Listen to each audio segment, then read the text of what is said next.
आज जबरदस्त एवं धमाकादार एपिसोड देखिए। आलिजी मालिक क्षीर गिलास रे गोटे साप आणवे।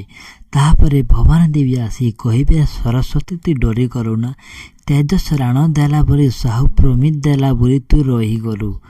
साप भली विष मिसाइबा भली चेष्टा कर नाही।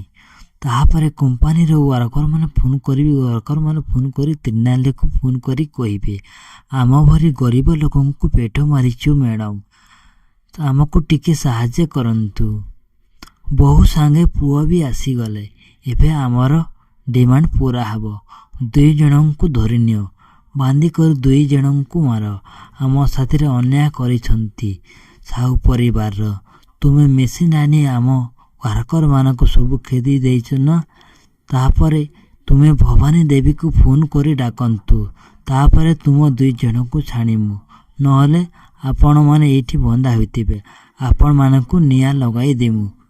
वीडियोटी केमिति लागिला हमको लाइक शेयर और कमेंट करने को भूलिबे नहीं। जय जगन्नाथ।